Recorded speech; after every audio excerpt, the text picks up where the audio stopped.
क्या हाल चाल है भाई आप सभी के? अरे देवी देवताओं, हालचाल कैसे है आपके? मतलब कितने कंजूस हो आप लोग। मतलब पहले देवी देवता नहीं बोला तो कोई नहीं बोला, है ना? और जब देवी देवता बुलवा दिया तो सबकी आवाज़ आ गई कि अच्छे हैं, बढ़िया है भाई। मतलब डेकोरम बाजी अभी से आने लगे। अभी अभी इसको स्टार्ट करवा देते हैं अभी।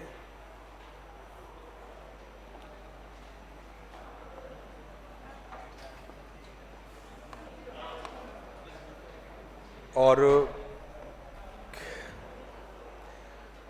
कल आप लोग बात कर रहे थे अनुदेशन या अभिक्रमित अनुदेशन या अनुदेशनात्मक उपागम के बारे में।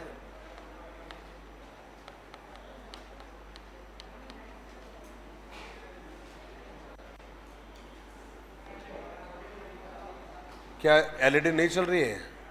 हाँ यार, मुझे दिख तो रही है, मेरे को भी यहाँ से नहीं चल रही वो। अभी स्टार्ट करवा देते हैं।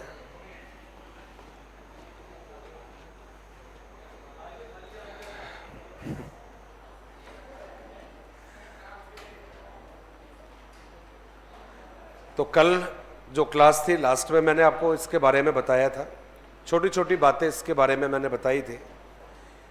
और सबसे पहले मैंने आपको यही बताया कि ये जो अभिक्रमित अनुदेशन है, इसके विचार को एक व्यक्ति ने सबसे पहले दिया था, और उस व्यक्ति का नाम आपने बताया था सुकरात। आपने बताया था सुकरात ने क्या कहा कि जब भी कोई टीचर क्लास में जाएगा पढ़ाने के लिए तो वो अपने कंटेंट को, अपनी विषय वस्तु को बहुत छोटे छोटे भागों में बांटकर बच्चों को पढ़ाएगा। तो आपने कहा कि भाई छोटे पदों में वो अपने विषय को बांटेगा और छोटे पदों में बांटकर विषय को बांटकर पढ़ाने का काम करेगा। ये इसके द्वारा कहा गया। कहते हैं कि केवल ये इसने विचार दिया था, आगे कुछ कर नहीं पाया था ये। उसके बाद में कहते हैं कि लगभग जब हम समय की बात करें तो 1920 के आसपास थॉर्नडाइक आते हैं, और आपको अच्छे से मालूम है बड़े फेमस मनोवैज्ञानिक माने जाते हैं थॉर्नडाइक। मनोविज्ञान में इनका बड़ा योगदान रहा है, कई क्षेत्रों में इन्होंने अपना काम किया है। चाहे आप सीखने के बारे में बात करें, चाहे आप बुद्धि के बारे में बात करें, और चाहे आप लोग बात करें अधिगम के अंतरण के बारे में बात करें, ये कई सारे क्षेत्र हैं जिनमें इसका योगदान माना जाता है। तो इसने भी क्या किया भाई, सुकरात का समर्थन किया था, और सुकरात का समर्थन देते हुए इसने यही कहा था कि भाई हमें प्रयास करना चाहिए कि बच्चों को छोटे छोटे भागों में बांटकर बच्चों को पढ़ाया जाए, सिखाया जाए। लेकिन इसने कोई काम नहीं किया था। उसके बाद में तीसरा व्यक्ति हमारे पास आता है, बड़ा फेमस मनोवैज्ञानिक है ये, और नाम आपको मालूम है बीएफ स्किनर इनको कहा गया है। इनका भी मनोविज्ञान में बहुत बड़ा योगदान रहा है, अलग अलग क्षेत्रों में इन्होंने अपना योगदान दिया है। हमें बताया कि भाई अधिगम किसे कहते हैं, अधिगम के क्षेत्र में इन्होंने अपना योगदान दिया है। इन्होंने ये भी बताया कि साइकोलॉजी किसे कहते हैं। इनके अलावा भी और बहुत से क्षेत्र रहे हैं, मोटिवेशन में इनका योगदान रहा है। तो इन्होंने क्लियर ये कहा है कि भाई देखिएगा, केवल ये कहने से काम नहीं चलेगा कि हमें बच्चों को छोटे भागों में पढ़ाना चाहिए। उससे आगे बढ़कर इन्होंने ये काम किया कि जो विषय वस्तु है उसको छोटे भागों में बांटकर भी दिखाया। और यही कारण है इस व्यक्ति ने हमें अभिक्रमित अनुदेशन की जो अवधारणा है उस अवधारणा को हमारे सामने रख दिया। और यही कारण है कि अभिक्रमित अनुदेशन की जो अवधारणा है उसका जनक इस व्यक्ति को मान लिया गया। जी हाँ, बीएफ स्किनर को। और केवल इसका जनक नहीं माना गया, बल्कि हमें यह भी बताया कि ये जो अनुदेशन है ये कितने प्रकार का होता है। तो उसको 3 भागों में इसके द्वारा विभाजित कर दिया गया। और वो 3 भाग कौन कौन से बताए, तो ये सबसे पहला कहता है रेखीय अनुदेशन, उसके बाद में ये कह रहा है शाखीय अनुदेशन, और थर्ड जो नाम दिया ये नाम कहता है अवरोह अनुदेशन। तो ये सीक्वेंस वाइज आपके सामने बातें चल रही है कि भाई किस किस का योगदान रहा इस बारे में। उसके बाद में हुआ क्या कि ये जो बीएफ स्किनर ने कहा था कि हमें बच्चों को छोटे भागों में बांटकर पढ़ाना चाहिए, लेकिन इनके समय में ही एक व्यक्ति आया, शायद आप नाम जानते हैं उस व्यक्ति का, और उस व्यक्ति का नाम था सिडनी प्रेसी। शायद नाम सुना होगा आप लोगों ने। ये जो सिडनी प्रेसी है ये इसलिए भी इम्पोर्टेंट है क्योंकि इनका नाम अभी यहाँ पर भी आया है टीचिंग मेथड में, और हो सकता है कि जब आप लोगों ने आईसीटी को पढ़ा होगा तो आईसीटी में भी इनका नाम आया होगा, क्योंकि इसने एक मशीन को बनाया जिसको नाम दे दिया गया था टीचिंग मशीन। कई जगह पर आपकी परीक्षाओं में प्रश्न आ रखा है कि भाई ये जो टीचिंग मशीन है, इस टीचिंग मशीन का जो आविष्कारक है ये किसे माना जाता है। जैसे वो शिक्षण मशीन आपने कहा है, तो ये जो शिक्षण मशीन है इसका आविष्कार जिस व्यक्ति ने किया उस व्यक्ति का नाम था सिडनी प्रेसी। अब आपके दिमाग में प्रश्न आ रहा होगा कि सर ये टीचिंग मशीन किसे कहते हैं, होती क्या है ये, और ये करती क्या है। तो कहते हैं साहब ये एक ऐसी मशीन थी जिसमें आपने जो विषय वस्तु को जो छोटे भागों में जो बांट के रखा है, उस छोटे छोटे भागों को बच्चों के सामने प्रस्तुत करने का काम जो मशीन करती थी, उस मशीन को आपने क्या नाम दिया है। तो जवाब है शिक्षण मशीन। तो आपने कहा सर कैसे प्रेजेंट करती थी ये, तो याद रखिएगा आज की तारीख में आप लोगों ने कई बार स्लाइड का नाम सुना है, और ये जो स्लाइड होती है इनको OHP पर भी यूज करते हैं, प्रोजेक्टर पर भी यूज करते हैं, पावर पॉइंट प्रेजेंटेशन आप लोग देते हो, और उन सबको भी जाने दो। यदि आपने नहीं देखा है, नहीं यूज किया, तो और भी आसान तरीका है, आप आपके मोबाइल फ़ोन पर भी यूज करते हो। जब आप आपके फ़ोटो का कोलाज बनाते हो और उस कोलाज में ऑप्शन आता है कि भाई आपका कोलाज मान लो, स्टेटस मान लो, तो उसमें भी ये ऑप्शन आता है कि आप जो स्टेटस लगाना चाहते हो वो कितने स्लाइड का है। भाई 1 स्लाइड का है, 2 स्लाइड का है, 3 स्लाइड का है। 3 स्लाइड का मतलब 3 फोटो हो गए, 1 स्लाइड का मतलब 1 फोटो हो गया है, 5 स्लाइड का मतलब 5 फोटो हो गए। तो इसमें क्या होता है, शिक्षण मशीन में ये स्लाइड बनाई जाती है। स्लाइड का मतलब है कि भाई आपके फोटो जैसी आकृतियाँ बनाई जाती है, उनमें कुछ भी लिखकर रख लिया जाता है, और ये मशीन क्या करेगी, उस एक एक स्लाइड को बच्चों को दिखाती जाएगी। उसे मशीन को आपने क्या नाम दे दिया है, शिक्षण मशीन। अब आप देखिएगा कि सबसे पहले विचार दिया था सुकरात के द्वारा। इसने केवल ये कहा था कि हमें बच्चों को छोटे छोटे पार्ट्स में बांटकर पढ़ाने या सिखाने का काम करना चाहिए, एक बार में पूरा लेसन सिखाया नहीं जा सकता। दूसरा जवाब है, इसके विचार का समर्थन थॉर्नडाइक ने किया था, और उसने कहा था कि भाई सुकरात ने जो विचार दिया था वो बिल्कुल सही है, हमारा प्रयास होना चाहिए कि बच्चों को छोटे भागों में ही बांटकर सिखाएं। लेकिन बीएफ स्किनर पहला व्यक्ति था, उसने अभिक्रमित अनुदेशन की रूपरेखा को प्रस्तुत किया, और उसने कहा कि अनुदेशन 3 प्रकार का होता है। तीनों प्रकार के नाम भी इसने बता दिए। एक जो नाम है वो नाम दिया रेखीय, दूसरा नाम है साखीय, और तीसरे का नाम हो गया है अवरोह। उसके बाद में सिडनी प्रेसी नामक व्यक्ति ने एक मशीन बनाई जो विषय वस्तु को छोटे छोटे भागों में प्रेजेंट करती है। उसको नाम क्या दे दिया आपने, जी हाँ, टीचिंग मशीन। यह नाम दिया है आपने शिक्षण मशीन। अब ये बेसिक परिचय के बाद में एक पहला बड़ा प्रश्न इन सब के अलावा, अमूमन तो यहीं से प्रश्न बन जाता है, लेकिन इनके अलावा यदि प्रश्न नहीं बना यहाँ से, तो प्रश्न कहाँ से बनेगा। तो फिर ये आपसे पूछेगा कि ये जो अभिक्रमित अनुदेशन है इसके कुछ सिद्धांत होते हैं, कौन से सिद्धांतों पर ये काम करता है। तो 5 सिद्धांत हैं जिन पर ये काम करता है, वो 5 सिद्धांतों के बारे में प्रश्न पूछे जाते हैं। मैं भी आपको 5 बताऊंगा, लेकिन ये बातें लिखने के बाद। तो आप कॉपी और पेन जो है वो बिल्कुल अब आमने सामने ले आइए, और अब निशाना लगा दीजिए अपनी कॉपी पर। और सबसे पहले आपने हेडिंग बना दिया है अनुदेशनात्मक उपागम। अनुदेशनात्मक उपागम, कल कुछ लिखा थोड़ी था आपने इसके बारे में, 2 लाइन लिखी थी शायद, कुछ नहीं लिखा था, कोई बात नहीं। नेक्स्ट लाइन में लिखिएगा और उसमें लिखेंगे अभिक्रमित अनुदेशन, अभिक्रमित अनुदेशन के विचार को सर्वप्रथम सुकरात ने प्रस्तुत किया। सर्वप्रथम सुकरात ने प्रस्तुत किया। सर्वप्रथम सुकरात ने प्रस्तुत किया।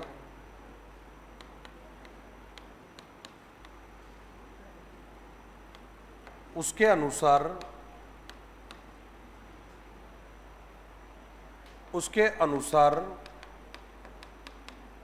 कक्षा में विषय वस्तु को, कक्षा में विषय वस्तु को छोटे छोटे भागों में, छोटे छोटे भागों में, भाई आवाज आ रही है कहीं से, बांटकर प्रस्तुत करना चाहिए। बांटकर प्रस्तुत करना चाहिए, जिसका समर्थन प्रसिद्ध व्यवहारवादी मनोवैज्ञानिक, प्रसिद्ध व्यवहारवादी मनोवैज्ञानिक E.L. थॉर्नडाइक ने भी किया। व्यवहारवादी मनोवैज्ञानिक E.L. थॉर्नडाइक ने भी किया।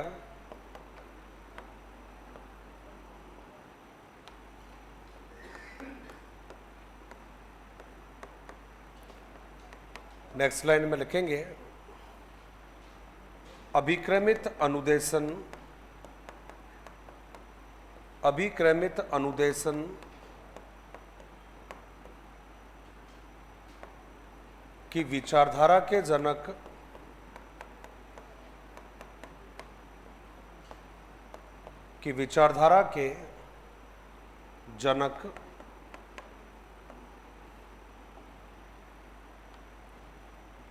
अभिक्रमित अनुदेशन की विचारधारा के जनक B.F. Skinner, B.F. स्किनर को माना जाता है।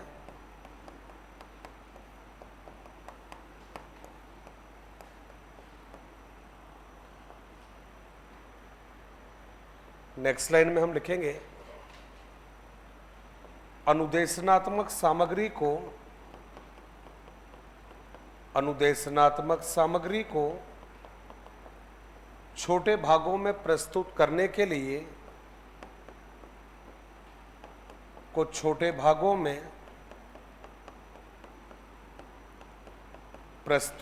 के लिए,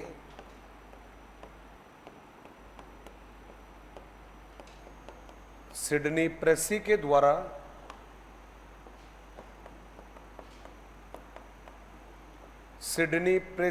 द्वारा एक मशीन का निर्माण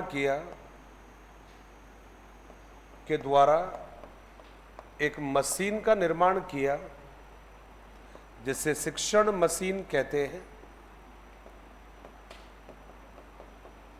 एक मशीन का निर्माण किया जिसे शिक्षण मशीन कहते हैं।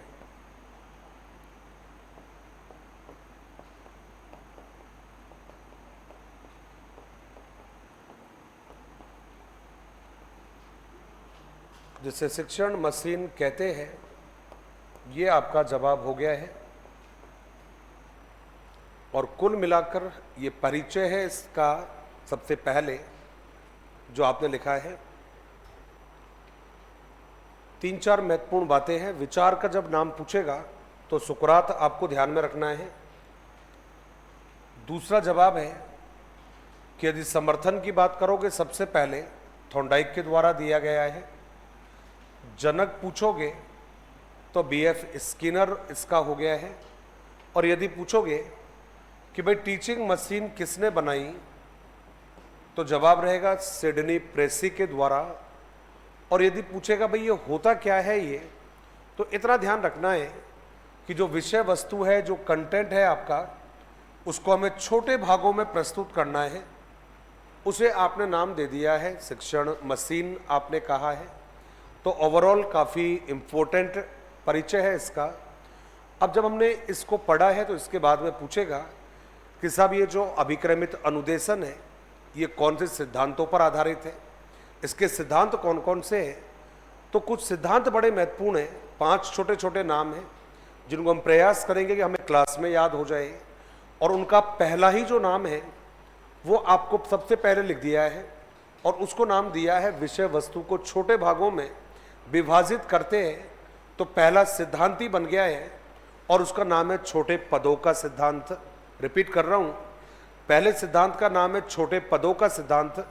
और छोटे पदों के सिद्धांत का मतलब है कि जो कंटेंट है, जो विषय वस्तु है, उसे छोटे छोटे भागों में बांटकर प्रेजेंट करते हैं, उसे क्या नाम दे दिया गया है। तो जवाब है आपका पहला सिद्धांत और नाम है छोटे पदों का सिद्धांत। छोटे पदों का मतलब है कि जब भी आप बच्चों को पढ़ाओगे तो कंटेंट को, सामग्री को छोटे भागों में बांटकर समझाइए, ना कि उसको बड़े भागों में समझाइए, क्योंकि छोटे जो लेसन होते हैं ये बच्चों को जल्दी से समझ में आते हैं। तो स्लाइड को चेंज कर लूँ, आपकी अनुमति हो तो भाई। लिखा आप सभी ने? तो हेडिंग जो रहेगा वो मैंने लिखा है अभिक्रमित अनुदेशन, या डायरेक्टली भी लिख सकते हैं अनुदेशन के सिद्धांत। अनुदेशन के सिद्धांत, ये आपने जवाब दिया है अनुदेशन के सिद्धांत। हाँ जी,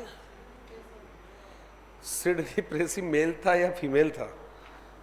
यार ये व्यक्ति था, मेल था, मतलब फीमेल तो नहीं था, ये है ना, मेल ही था ये, सिडनी प्रेसी।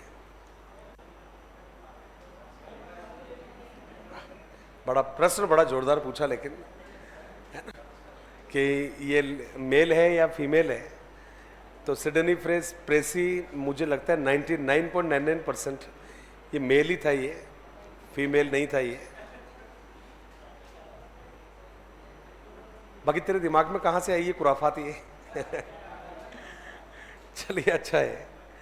और नेक्स्ट हमने हेडिंग बनाया है तो उसमें लिख दीजिएगा पहला जो सिद्धांत है उसमें हमने सबसे पहला सिद्धांत लिखा है और वो लिखा है छोटे पदों का सिद्धांत। छोटे छोटे पदों का सिद्धांत, या डायरेक्ट भी लिख सकते हैं छोटे पदों का सिद्धांत। पहला जवाब है छोटे छोटे पदों का सिद्धांत। विषय वस्तु को हमें छोटे भागों में ही प्रेजेंट करना है, इसलिए सिद्धांत हो गया है छोटे पदों का सिद्धांत, जिसको आप दूसरा नाम भी दे सकते हो, और ये रहेगा विषय वस्तु के विभाजन का सिद्धांत। नाम इसी का है, विषय वस्तु के विभाजन का सिद्धांत। ये आपका नाम पड़ गया है। तो पहला जवाब है विषय वस्तु के विभाजन का सिद्धांत।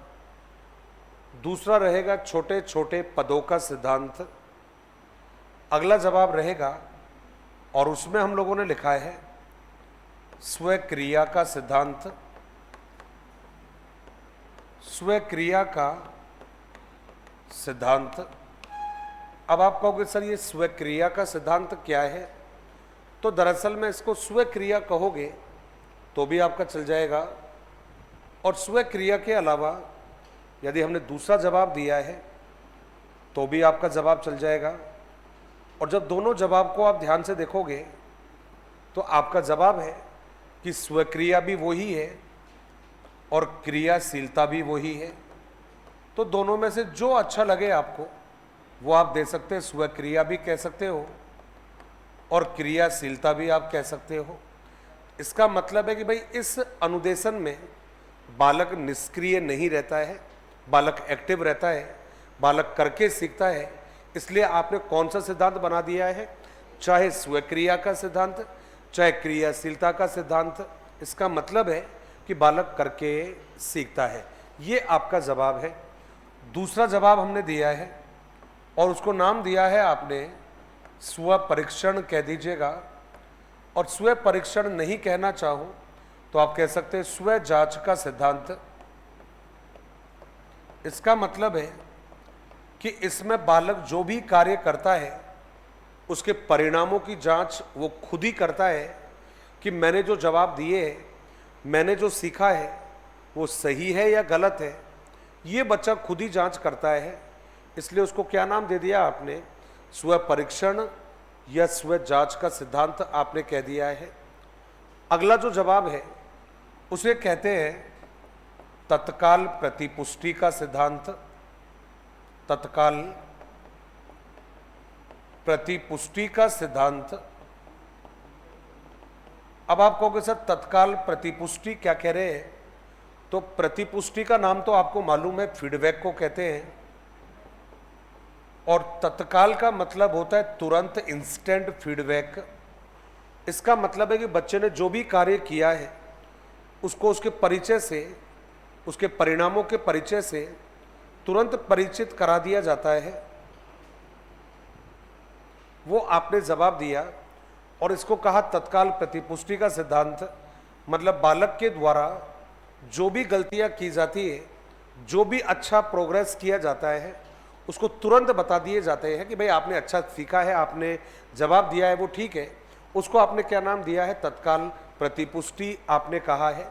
और इसके बाद में जो लास्ट सिद्धांत बनता है उसको जवाब दे दिया है पुनर्वलन का सिद्धांत। पुनर्वलन का मतलब यही हो गया है कि आपको तुरंत जो है वो पुनर्वलन प्रदान किया जाएगा, तुरंत आपको अच्छा अनुभूति मिलेगी, उसे जवाब दे दिया है पुनर्वलन का सिद्धांत। तो कुल मिलाकर 5 छोटे छोटे नाम हैं जिन पर ये आधारित माना जाता है। उसे पहला जवाब दिया है छोटे पदों का सिद्धांत, ये जवाब है। स्वक्रिया का सिद्धांत, स्व परीक्षण का सिद्धांत, तत्काल प्रतिपुष्टि का सिद्धांत, और नेक्स्ट रहेगा आपका पुनर्वलन का सिद्धांत। ये आपने जवाब दिया है। अब कह रहे हैं कि साहब हमें ये तो मालूम है कि इसका परिचय क्या कहता है, दूसरा हमें ये भी मालूम है कि भाई अनुदेशन के सिद्धांत कौन कौन से होते हैं। अब तीसरा जो प्रश्न बनता है यहाँ से वो बनता है कि ये जो अनुदेशन है इसके प्रकार कितने होते हैं। तो तीनों प्रकार आप देख चुके हो, 3 इसके प्रकार होते हैं। पहला रहेगा रेखीय होता है, साखीय होता है, और लास्ट जो जवाब है आपका अवरोह होता है। लेकिन इतना नहीं पूछेगा कि भाई इसके प्रकार कितने होते हैं, ये नहीं पूछेगा क्योंकि सब जानते हैं इसको। हमसे प्रश्न कुछ और पूछेगा, और वो जो प्रश्न पूछेगा उसको हम लोगों ने क्या नाम दिया है। तो आपसे केवल इतना पूछेगा कि ये जो अनुदेशन है इसके जो 3 प्रकार होते हैं, इन तीनों प्रकारों को किस व्यक्ति ने हमें बताया है। तो सबसे पहले ध्यान रखिएगा कि भाई अनुदेशन को आपने 3 भागों में विभाजित किया है, वो लाइन आपको लिखनी होगी। तो आपने सबसे पहले लिखा है कि भाई अनुदेशन को निम्न 3 भागों में विभाजित किया जाता है, ये आपने लिखा है। अनुदेशन को निम्न 3 भागों में विभाजित किया जाता है। ये पहला आपका जवाब रहेगा कि हम अनुदेशन को 3 भागों में बांटते हैं, और ये 3 भाग कौन कौन से हैं। तो पहला जवाब आपने दे दिया है, और ये जवाब है आपका रेखीय अनुदेशन।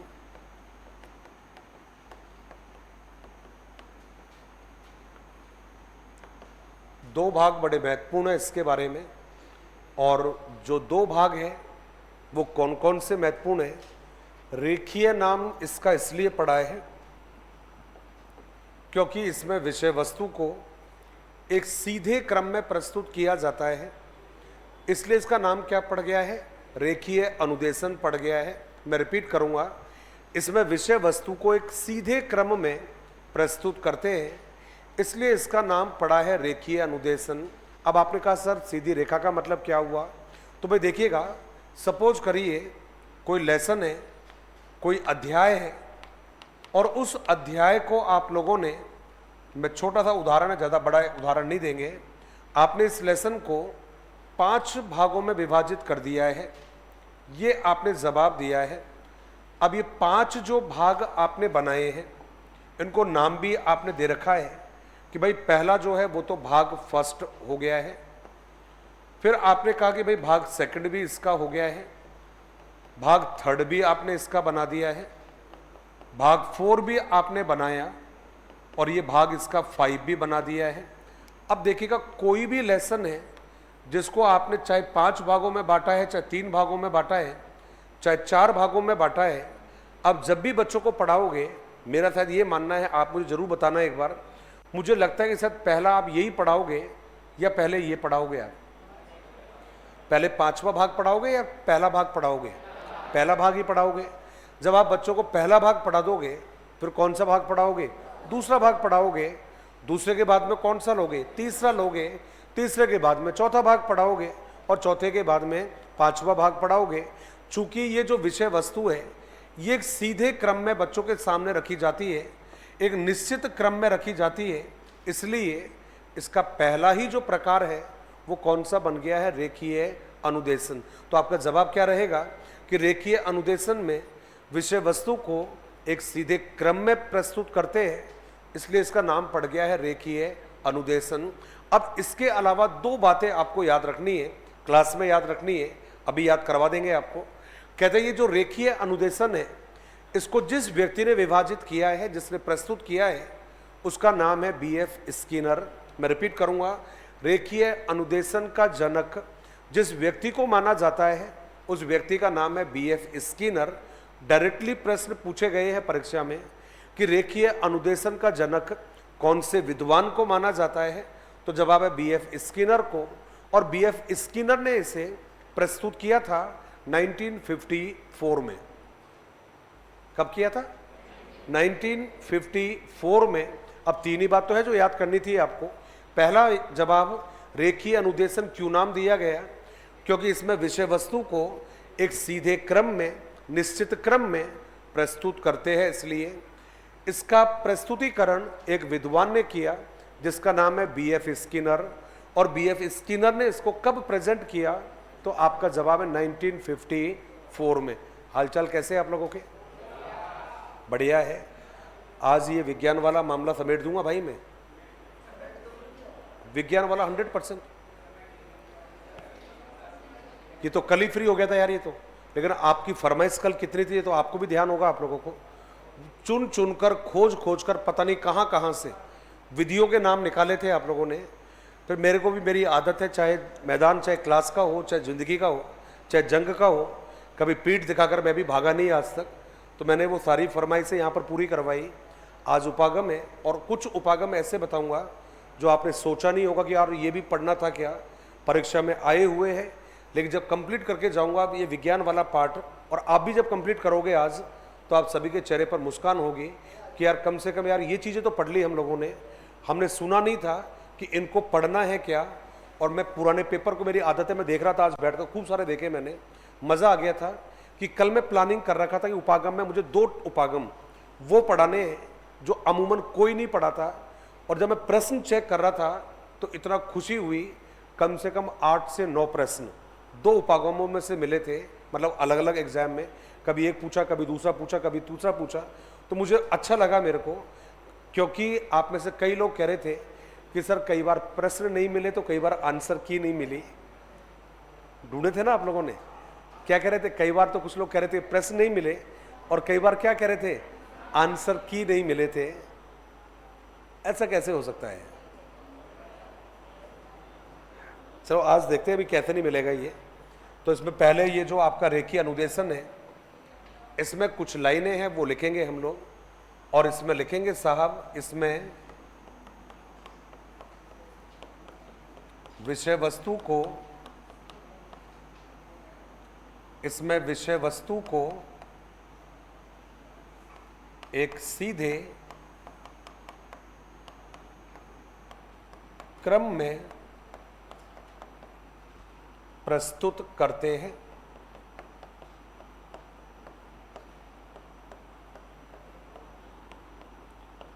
चाहे तो हम जैसे करके भी लिख सकते हैं, जो हमने अभी ड्रॉ किया है उसको ऐसे ही लिख देते हैं।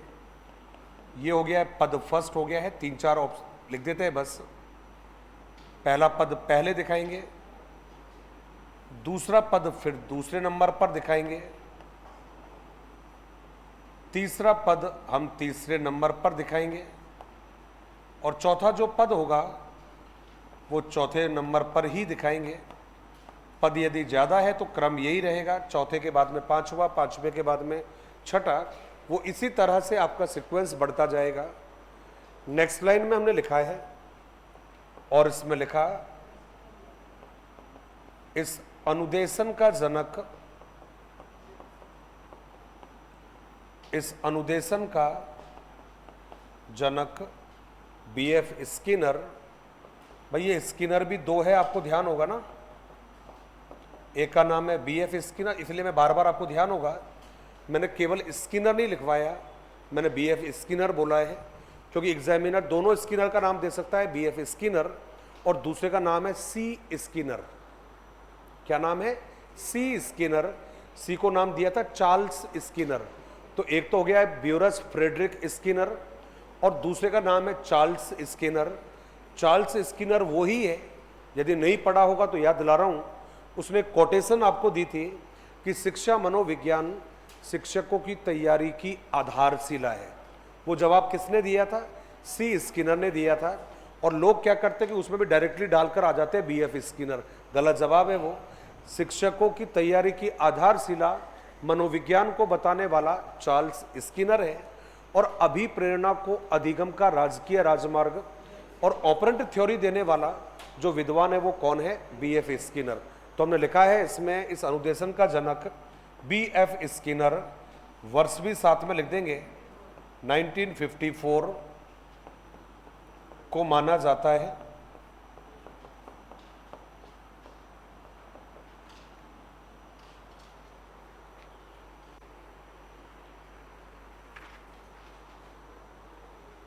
सर लिख लिया आप लोगों ने? लिखा आपने? आगे चले। हालांकि मेरे को लगता नहीं कि इतने डेप्थ में जाने वाला है ये, क्योंकि चीज़ें यहीं तक सीमित है, लेकिन फिर भी छोड़ना नहीं है। एक छोटी सी लाइन ऐड करवाऊंगा इसके बारे में। कहते हैं कि ये जो रेखीय अनुदेशन है इसके 4 पद माने जाते हैं। पहला है आपका सबसे पहले प्रस्तावना पद, दूसरा है शिक्षण पद, तीसरा है आपका अभ्यास पद, और चौथा रहेगा आपका परीक्षण पद। तो 4 पद इसके बताए हैं। रिपीट कर रहा हूं, पहला जो पद रहेगा प्रस्तावना पद, दूसरा रहेगा शिक्षण पद, तीसरा रहेगा अभ्यास पद, और चौथा रहेगा परीक्षण। मतलब 4 काम किए जाएंगे इसमें। पहले बच्चों को पढ़ा दिया जाएगा, उसके बाद में बच्चों के सामने या पहले पाठ को परिचित करवा दिया जाएगा कि ये लेसन है, ये पढ़ना है आपको। उसके बाद में लेसन को पढ़ा दिया जाएगा, उसके बाद में बच्चे को अभ्यास करने को कहा जाएगा, और लास्ट में बच्चे ने जो मेहनत की है उसकी जांच कर ली जाएगी। इसलिए 4 पद माने जाते हैं रेखीय अनुदेशन के। तो नेक्स्ट लाइन में आप नोट करके लिखेंगे। नोट में मैं हमेशा उनको लिखवाता हूं जो महत्वपूर्ण बातें होती है। तो हमने लिखा है रेखीय अनुदेशन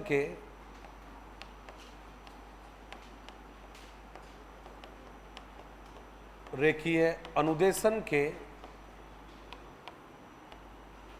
निम्न 4 पद होते हैं। निम्न 4 पद होते हैं।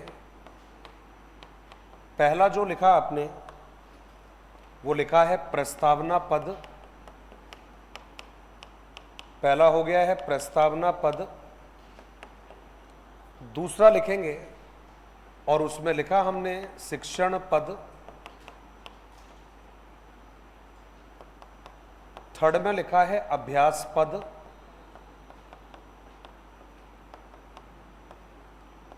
थर्ड रहेगा अभ्यास पद और फोर्थ रहेगा परीक्षण पद। 4 पद है ये जो आपने को ध्यान में रखने हैं।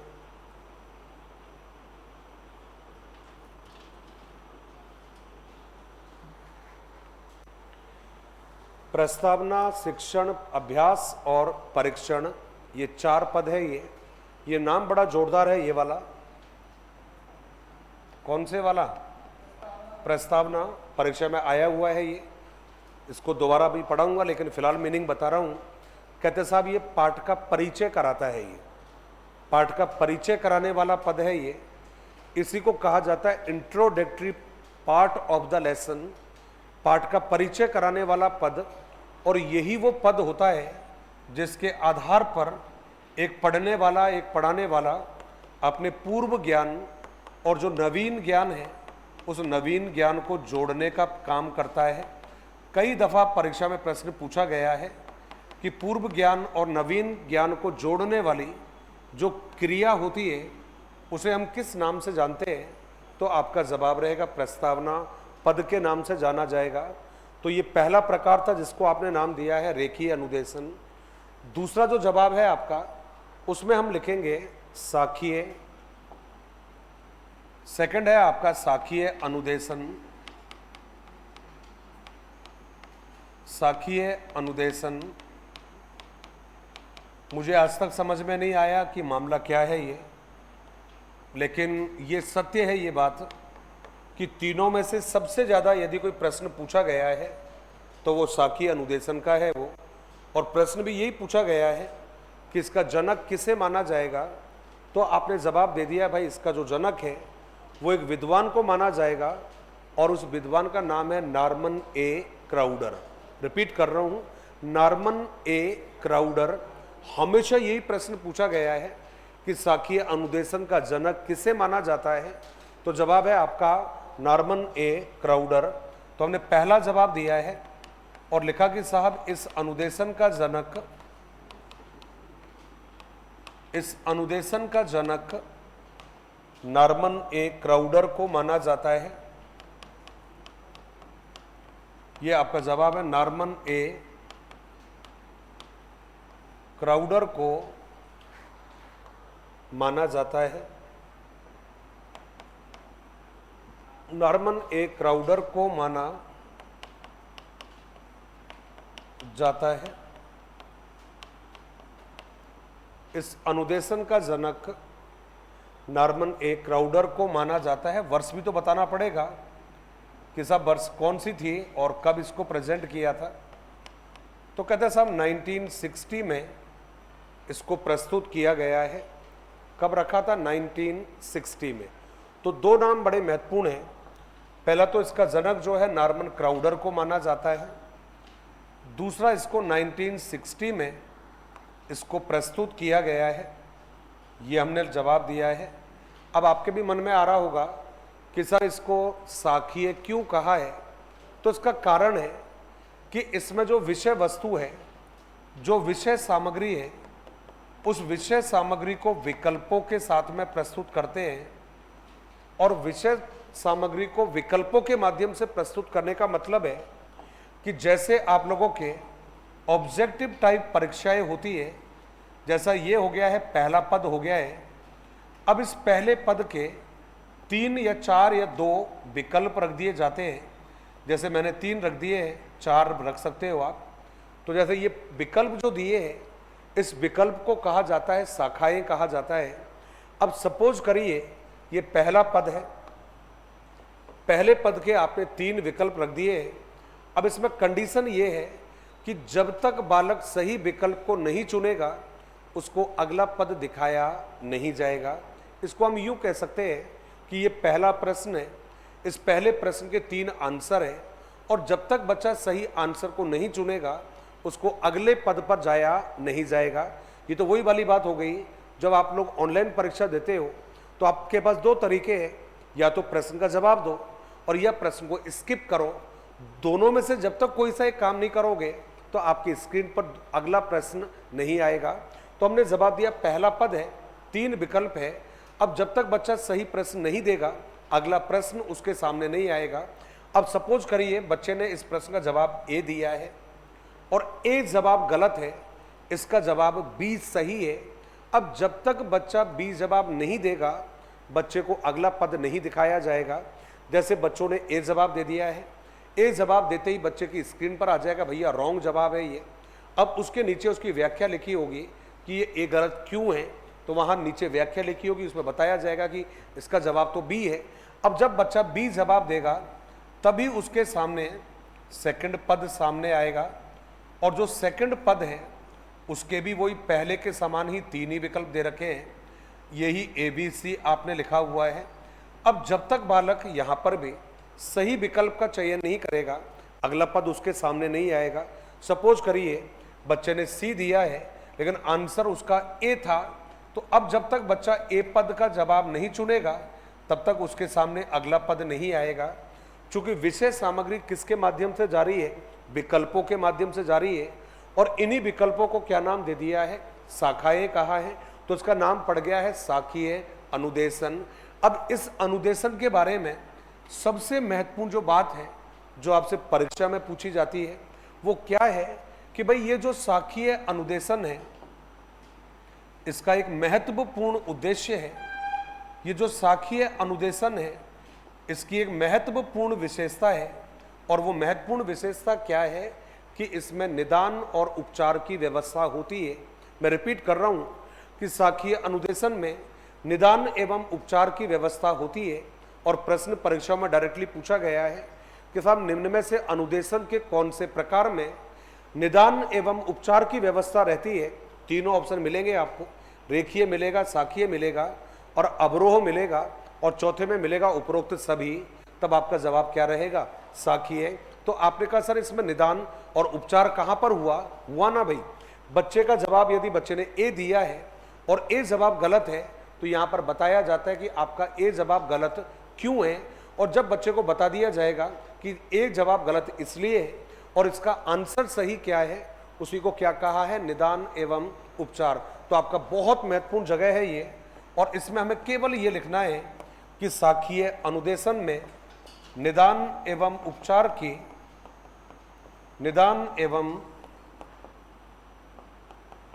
की सुविधा होती है। ये आपका जवाब है। इसमें निदान एवं उपचार की सुविधा होती है, ये हमने जवाब दिया है।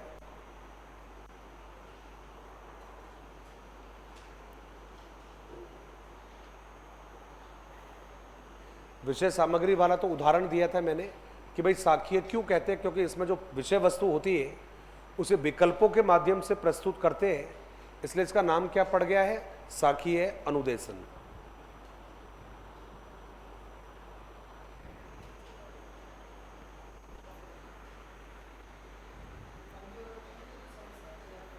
हाँ जी, हाँ ठीक है उनके लिए, लेकिन मेजरली जो यूज करते हैं वो जो प्रतिभाशाली बच्चे होते हैं उनके लिए, क्योंकि वो बच्चे अच्छे से जवाब देना जानते हैं, वो लॉजिक लगा सकते हैं। कमज़ोर जो बच्चा होगा बहुत ज़्यादा, वो इसको यूज़ नहीं कर सकता।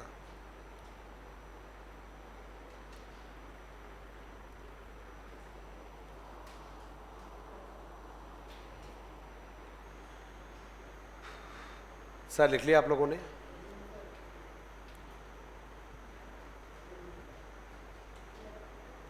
लिख लिया शायद।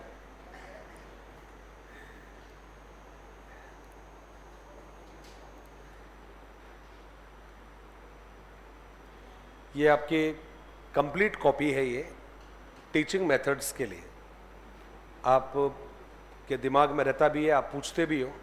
मेरा जवाब तो बिल्कुल एग्जैक्टली क्लियर है। कॉपी को ईमानदारी से पढ़ के जाना, हाथ पैर मारने की जरूरत ही नहीं है बिल्कुल भी, क्योंकि बहुत डेप्थ में भी जाकर लिखे हो आप लोग। ये शायद लिख लिया आप लोगों ने, ये लिखा या नहीं लिखा? थर्ड लिख लेते हैं फिर, और थर्ड का नाम है अवरोह अनुदेशन। थर्ड है आपका अवरोह अनुदेशन, और इसमें हमने लिखा है इस अनुदेशन का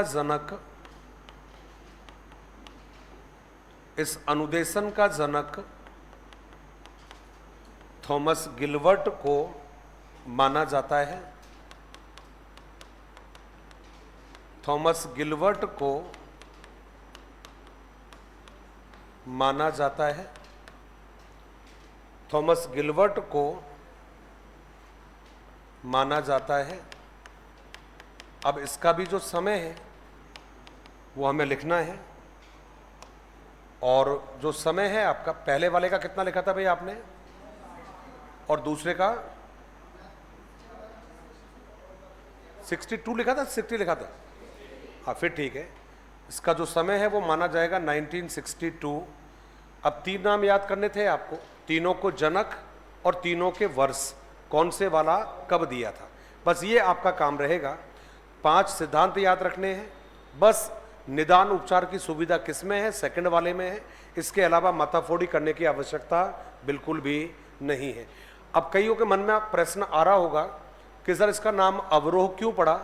तो भाई अवरोह भी कहते हैं और इसको गणितीय अनुदेशन भी कहते हैं, इंग्लिश में मैथेटिक्स इसको कहते हैं।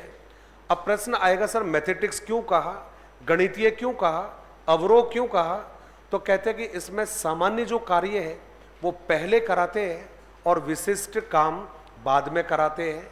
इसका मतलब हुआ कि नियमों का ज्ञान पहले कराते हैं और नियमों के प्रयोग का काम बाद में कराते हैं, इसलिए इसका नाम क्या पड़ गया है, अवरोह अनुदेशन। तो आप लिखेंगे साहब इस अनुदेशन को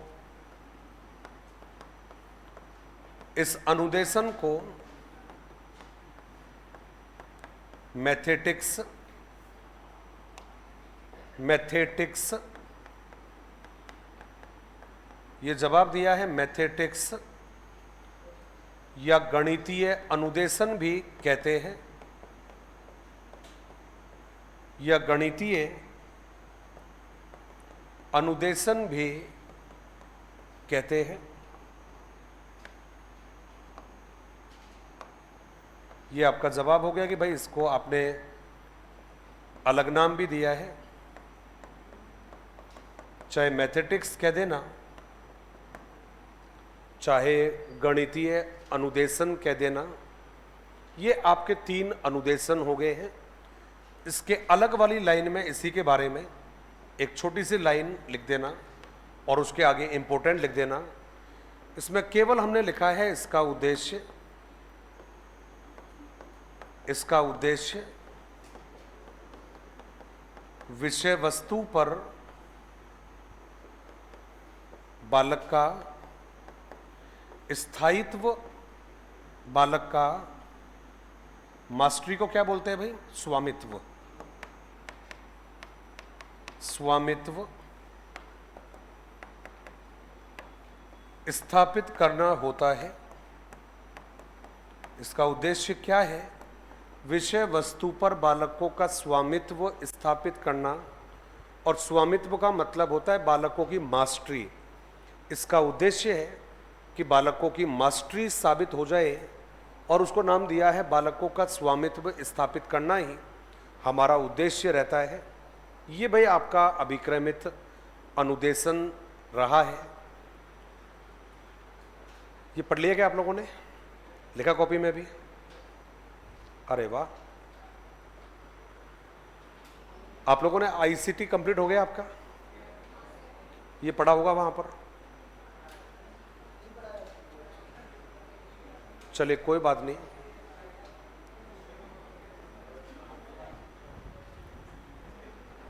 आधुनिक मनोविज्ञान का जनक कौन माना जाता है? भाई साहब ऐसे प्रश्न मत पूछा करो आप, ऐसे प्रश्न मनोविज्ञान वाले प्रश्न मत पूछिए यार।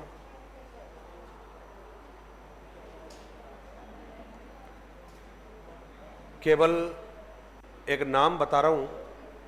अरे अरे इधर आओ, क्या हो गया? अब डिस्कस नहीं करना अभी, एक नाम लिख रहा हूं केवल।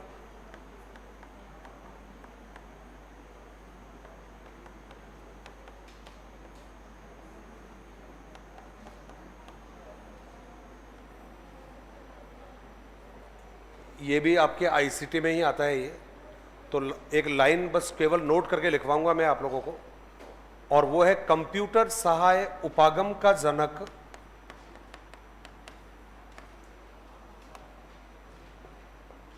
डेनियल डेविस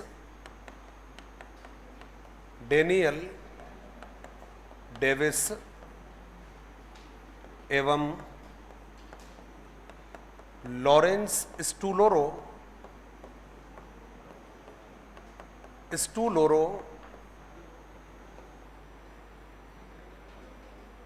क्या हो गया यार, स्टूलोरो को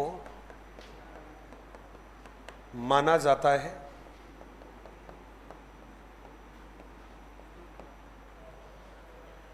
डेनियल डेविस एवं लॉरेंस स्टूलोरो को माना जाता है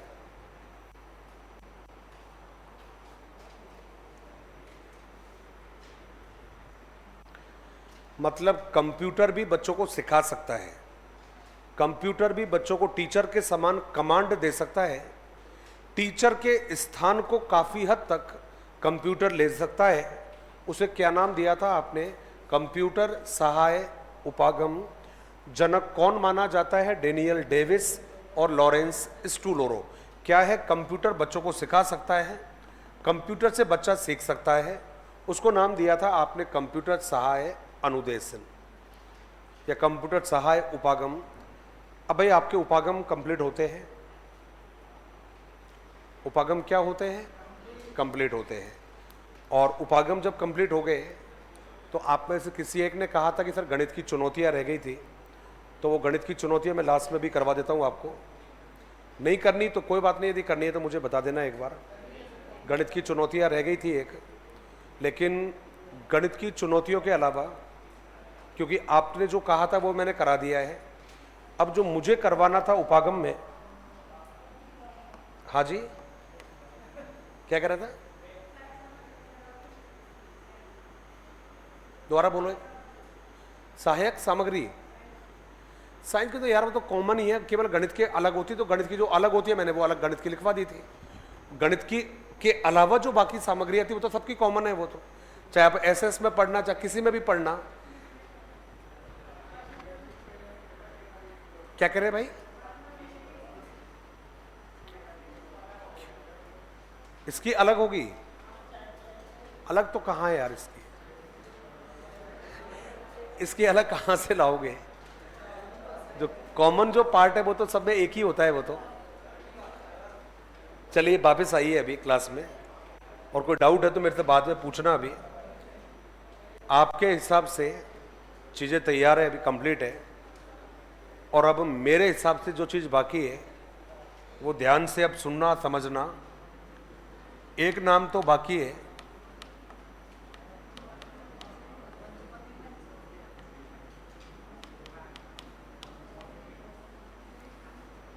कौन सा है, हर्वर्टियन उपागम। बस मैं डायग्राम ही ड्रॉ करूंगा और बिंदास होकर सुनना समझना। जहां पर भी समझ में नहीं आए मुझे दोबारा क्लिक करना, हालांकि जरूरत पड़ेगी नहीं। तो पहली बात तो ये कि ये जो हर्वर्टियन उपागम है इसको माना जाता है सामग्री कह दीजिएगा, और या डायरेक्टली कह दीजिएगा, इसको कहा जाता है प्रस्तुतिकरण का उपागम। ये इसका पहला जवाब है, प्रस्तुतिकरण का उपागम है। इसी को कहा जाता है शिक्षण का उपागम। तो ये तो दोनों नाम है इसके कि हर्वर्टियन उपागम किससे संबंधित है। तो पहला जवाब है प्रस्तुतिकरण का उपागम और दूसरा जवाब है आपका शिक्षण का उपागम। अब इस उपागम का जनक एक व्यक्ति को माना जाता है, और वो व्यक्ति जो है उसका फुल नेम क्या रहेगा, तो इसको नाम दिया है मैंने जोहान फ्रेडरिक हर्वर्ट माना जाता है। और ये वो प्रश्न है जो आजकल तो खैर फिर भी पढ़ने वाले थोड़ा सीखे, क्योंकि काफ़ी मेहनत करी है इस नाम को लेकर। अदरवाइज जब भी परीक्षा में प्रश्न पूछा गया है कि हर्वर्टियन प्रणाली का जनक कौन है, पंचपदी प्रणाली का जनक कौन है, तो पहला ही ऑप्शन होता था हर्वर्ट स्पेंसर, और उससे आगे के ऑप्शन लोग पढ़ते ही नहीं थे। और सबसे लास्ट में ऑप्शन होता था या तो फुल फॉर्म में होता था फ्रेडरिक, जी हाँ जोहान फ्रेडरिक हर्वर्ट, या केवल लिखा रहता था JF हर्वर्ट, और इस JF हर्वर्ट को कोई चुनता ही नहीं था। तो आपको ध्यान रखना है हर्वर्टियन जो उपागम है उसका जनक माना जाता है जोहान फ्रेडरिक हर्वर्ट। अब ये जो जोहान फ्रेडरिक हर्वर्ट है, ये जो हर्वर्टियन प्रणाली है, इसको एक और नाम दिया गया है और वो नाम रहेगा आपका पंचपदीय प्रणाली। अब आपको ध्यान ये रखना है कि चाहे ये हर्वर्टियन प्रणाली के नाम से पूछा जाए और चाहे आप लोगों से ये पंचपदी प्रणाली के नाम से पूछा जाए, ये हर्वर्टियन प्रणाली और ये जो पंचपदी प्रणाली है, आखिर इसका संबंध किसके साथ माना जाता है? तो जवाब है पाठ योजना से माना जाता है। और हर्वर्टियन प्रणाली के 5 पद थे, इसलिए उसको आप लोगों ने क्या नाम दे दिया है? वो आपने नाम दे दिया है पंचपदी प्रणाली। अब ये 5 पद जो थे वो कौन कौन से बताए थे? तो भाई देखो, पहला जो पद था वो था प्रस्तावना पद था। दूसरा जो पद बताया गया वो था प्रस्तुतिकरण पद। ये जवाब हो गया है दूसरा वाला, प्रस्तुतिकरण का पद।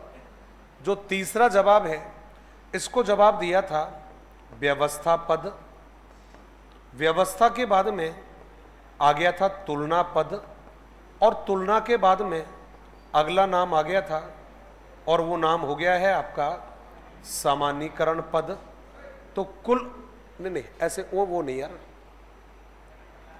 वो देखे आया है जब क्या हो गया है। इलाहाबाद यूनिवर्सिटी से की थी भाई, किसने भेजा है भारत में अभिगमित अनुदेशन की शुरुआत? इलाहाबाद यूनिवर्सिटी। तो जवाब है प्रोफेसर डी तिवारी 1967। इलाहाबाद 1967 और डी तिवारी। जवाब है आपका 5 पद हो गए, प्रस्तावना, प्रस्तुतिकरण, व्यवस्था, तुलना और सामान्यीकरण। 5 नाम थे, इसलिए पंचपदीय नाम दे दिया था। लेकिन आगे चलकर इनमें से एक जो पद था वो हटा दिया, तो पद 5 में से कितने रह गए भाई? 4 पद रह गए। पहले चूंकि 5 पद थे इसलिए नाम दिया जाता था पंचपदीय, और 5 में से जब एक कम हो गया तो 4 पद रह गए और प्रणाली को फिर क्या नाम दे दिया गया? 5 में से एक कम हुआ तो कितने हो गए? 4। तो नाम क्या पड़ गया?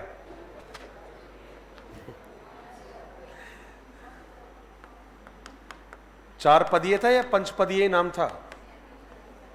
हाँ जी भाई, एक तो कम हुआ ना भाई। तो पहला जो पद था इसका वो रहा है आपका प्रस्तावना। ये प्रस्तावना पहला पद हो गया है। दूसरा हो गया है प्रस्तुतिकरण।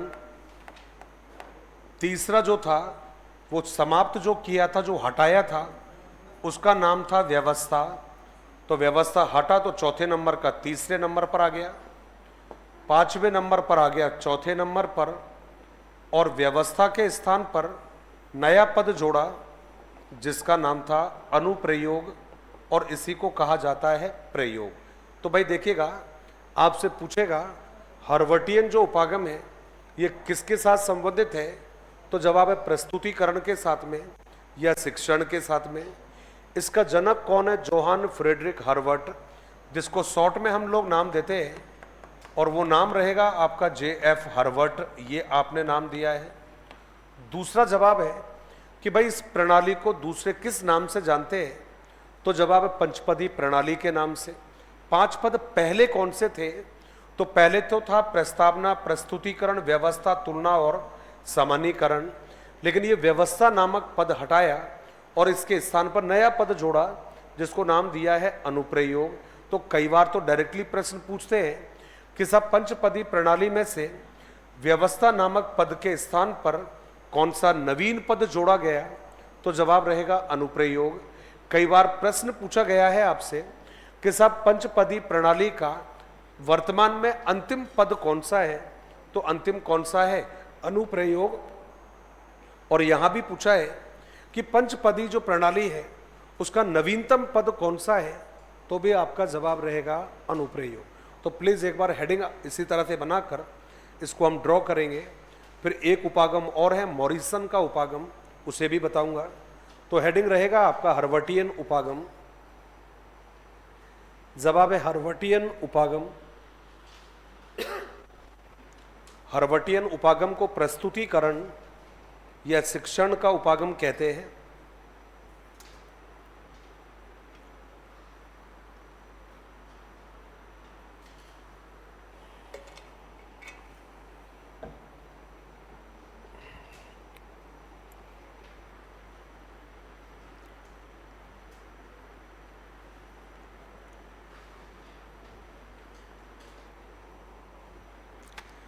थोड़ा सा लिख लीजिएगा एक बार।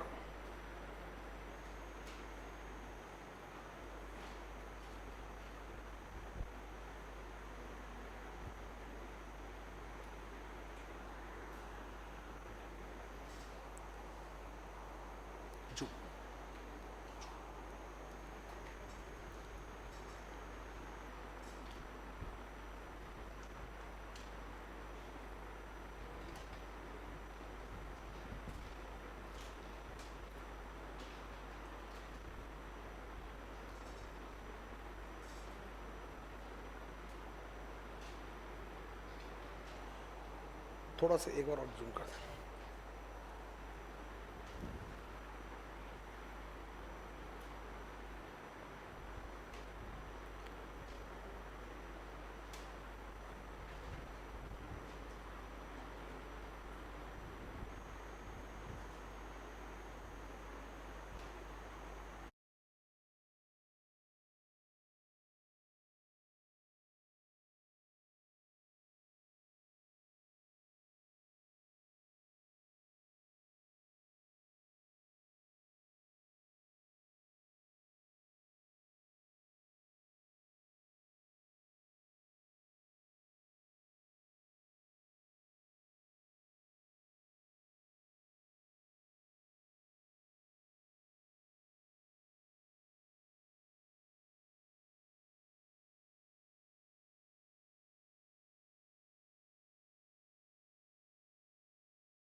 ये लिख लिया गया आप लोगों ने ये?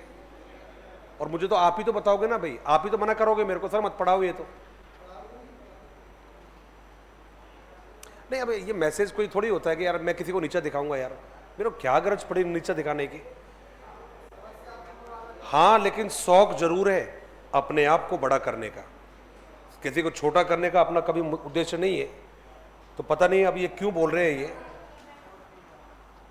बात। एक कैसे हो जाएगी, एक कैसे हो जाएगी? खुद को बड़ा करने के लिए चप्पल घिसनी पड़ती है यार, है ना? खुद को बड़ा करने के लिए मेहनत करनी होती है। कौन सा दोस्त? 5 ही है तो एक हटाया तो एक नया भी जोड़ दिया था।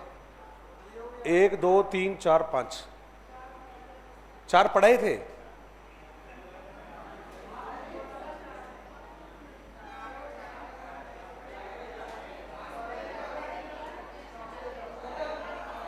कोई एक बता दो, एक बता दो कोई।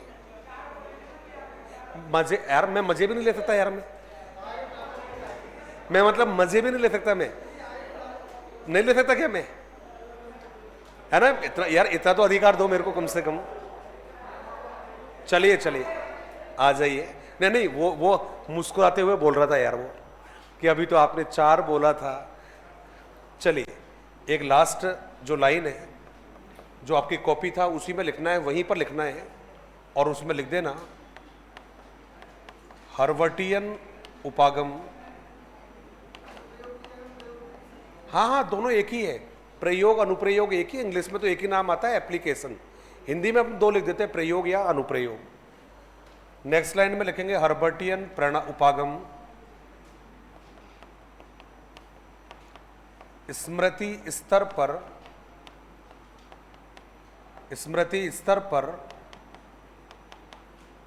आधारित माना जाता है।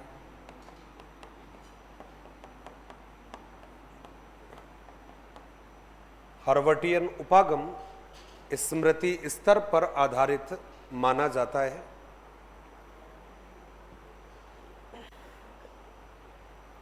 हर्बर्टियन उपागम स्मृति स्तर पर आधारित माना जाता है, ये हमने लिखा है।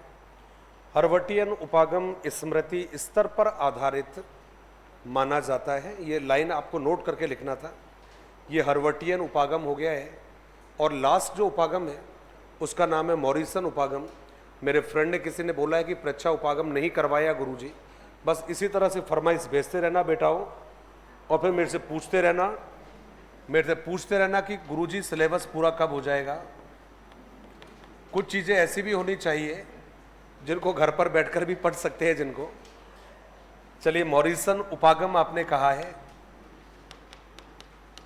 और सबसे पहले एक लाइन ध्यान में रखनी है। कहते हैं साहब एच.सी. मॉरिसन इसका जनक है, ये पहला जवाब है। एच.सी. मॉरिसन इसका जनक है। अब यहां तक तो ठीक है कि सब मॉरिसन उपागम का जनक एच.सी. मॉरिसन माना जाता है। कई दफ़ा प्रश्न आ जाता है मन में कि गुरुजी ये मॉरिसन कौन है ये? तो पहला तो इसका नाम पढ़ा हुआ है आप लोगों ने शिक्षण की परिभाषा में कि जब एक कम परिपक्व व्यक्ति ज़्यादा परिपक्व व्यक्ति के संपर्क में आता है और अधिक परिपक्व व्यक्ति कम परिपक्व व्यक्ति के विकास की व्यवस्था करता है। ये किसने कहा था? मॉरिसन ने कहा था। लेकिन इसका एक और प्रश्न बड़ा गजब का बनता है कि एच.सी. मॉरिसन है कौन? तो भैया ध्यान रखना, यही व्यक्ति है जिसको इकाई योजना का जनक माना जाता है। तो अब यहाँ पर दो प्रश्न बड़े जोरदार है आपका। पहला प्रश्न है कि मॉरिसन उपागम का जनक कौन माना जाता है? तो जवाब है एच.सी. मॉरिसन को माना जाता है। ये जो एच.सी. मॉरिसन है ये कौन है? ये वो है जिसने इकाई योजना को हमें दिया है। अब तीसरा जो जवाब है आपका, थर्ड जो आंसर है, वो ध्यान रखिएगा कि भाई इकाई जो योजना है और जो मॉरिसन उपागम है, आखिर ये मॉरिसन उपागम कहता क्या है? तो इसने भी हमें बताया कि भाई मॉरिसन उपागम के 5 भाग होते हैं और पांचों के नाम भी आपको ध्यान रखने हैं। जैसे हर्बर्टियन के 5 होते हैं, वैसे ही मॉरिसन उपागम के भी 5 ही नाम होते हैं। और ये 5 नाम कौन कौन से हैं? तो आपने कहा साहब मॉरिसन के उपागम, ये आपने कहा कि निम्न 5 पद है, निम्न 5 पद है, ये आपने जवाब दे दिया है। अब ये निम्न जो 5 पद है ये कौन कौन से हैं? तो इसमें पहला जो जवाब दिया आप लोगों ने, पहला जो पद बताया, ये सबसे पहला नाम रहेगा जिसको आपने नाम दिया है अन्वेषण कहा है आपने। पहला जो पद है इसको नाम दिया है अन्वेषण। खोज भी मिल सकता है, बात एक ही है। पहला पद है अन्वेषण, आप चाहो तो कॉमा करके खोज लिख देना, लेकिन एग्जैक्टली जो नाम इसने दिया है वो अन्वेषण दिया है कि टीचर को पढ़ाने से पहले कंटेंट को खोजना होगा कि मुझे पढ़ाना क्या है, उसको आप लोगों ने नाम दिया है अन्वेषण। जब टीचर खोज कर लेगा मुझे पढ़ाना क्या है, उसके बाद में उसको क्लास में प्रेजेंट करना पड़ेगा और उसको नाम दे दिया है प्रस्तुतिकरण। अब जब टीचर क्लास में अपने कंटेंट को डिलीवर करेगा, अपने पाठ को डिलीवर करेगा, अपने कंटेंट को डिलीवर करेगा, तो टीचर फिर प्रयास करेगा कि मैं जो भी पढ़ाऊं बालक उसको ग्रहण कर ले, और ये करना भी चाहिए। तो जब बालक ग्रहण करेगा ज्ञान को, उसको तीसरा नाम दे दिया आप लोगों ने और वो कहलाता है आत्मीयकरण। तो ये हो गया है आत्मीयकरण। अब जब बच्चे ने आत्मीयकरण कर लिया है, पहला जवाब था अन्वेषण, दूसरा जवाब था प्रस्तुतिकरण, तीसरा जवाब है आत्मीयकरण। अब जब आत्मीयकरण हो जाएगा तो वहां पर नाम होता है व्यवस्था। अब ये व्यवस्था भी हो सकता है, ये व्यवस्थापन भी हो जाएगा। व्यवस्थापन का मतलब हुआ कि बच्चे ने जो कुछ भी ग्रहण किया है, जो कुछ भी सीखा है, बच्चा उसको याद करके रखेगा, उसको अपने स्मरण में रखेगा, अपने दिमाग में रखेगा। उसको क्या नाम दे दिया है? तो जवाब है व्यवस्था कहा है। और लास्ट जो रहेगा आपका, जो लास्ट पद है, उसको नाम दे दिया है वर्णन करना।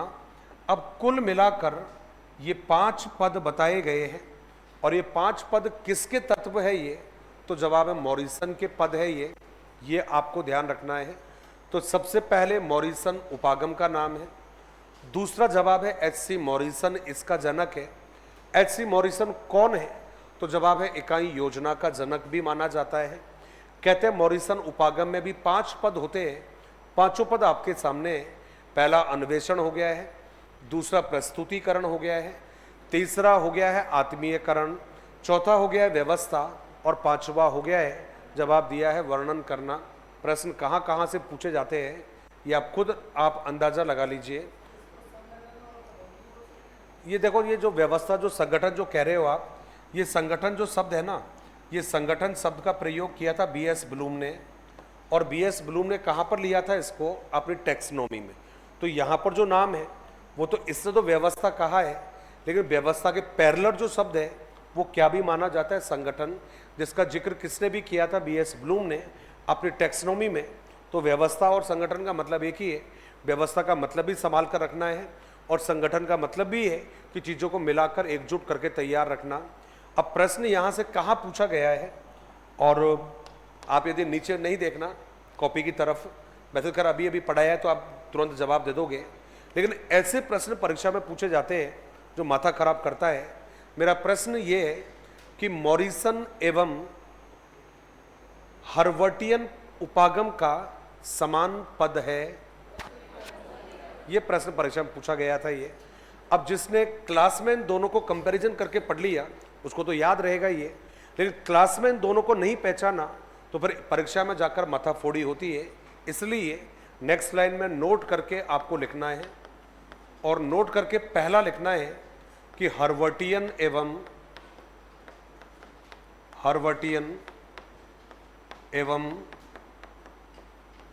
मॉरिसन उपागम में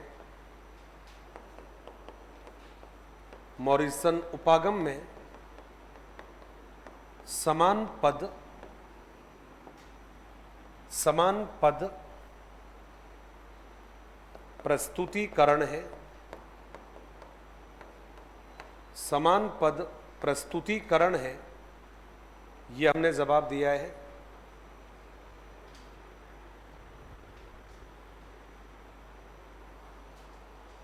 हर्वर्टियन एवं मॉरिसन उपागम में समान पद प्रस्तुतिकरण है, ये आपने लिखा है।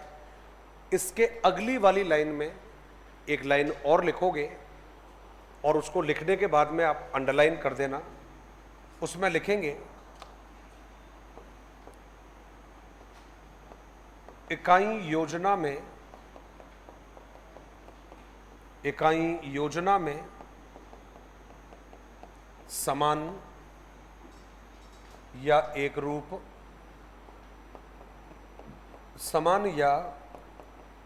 एक रूप विषय सामग्री को संगठित करके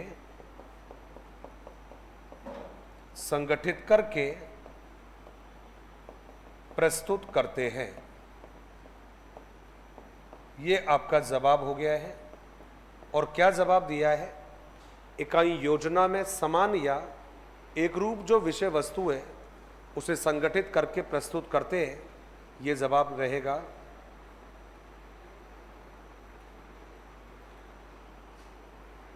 सर, विधि और योजना में कोई अंतर होता है? भाई अंतर तो होता है यार, अंतर तो होता है, क्योंकि विधि के लिए हम योजना बना सकते हैं, विधि में हम योजना बना सकते हैं, विधि के लिए योजना बना सकते हैं, तो अंतर तो होता है ना, अंतर तो होता है। एक होता है विधि, विधि का मतलब होता है तरीका, और दूसरा जवाब है आपका योजना। योजना का मतलब है किसी विधि को पूरा करने के लिए या किसी योजना को पूरा करने के लिए हम विधि का प्रयोग कर सकते हैं। तो दोनों नाम तो अलग होते हैं, एक प्लानिंग होता है और एक होता है मेथड होता है, तो दोनों चीज़ें अलग होती हैं। ये लिख लिया भाई आप लोगों ने? सब ने लिखा या नहीं लिखा? हे देवताओं बोल तो दो यार कम से कम, मेरा तब देवता बोलना जरूरी है क्या? बिना बिना देवता मेरा जवाब नहीं दोगे, मुझे पहले ही बोल दो एक बार, तो मैं कल का मतलब है जब दोबारा आऊँ तो दंडवत प्रणाम देता हुआ आऊँ फिर मैं। ये लिख लिया आप लोगों ने? किसी सज्जन ने पूछा है तो 1 मिनट में वो भी बता देता हूँ, फिर मैं कंप्लीट हूँ भाई। फिर मैं कुछ नहीं है बताने के लिए, लेकिन वो वही वाली बात होती है कि नहीं बताए तो फिर होता है गुरुजी भाग गए, बताया नहीं। प्रच्छा प्रतिमान इसको कहते हैं, प्रच्छा उपागम इसको कहते हैं,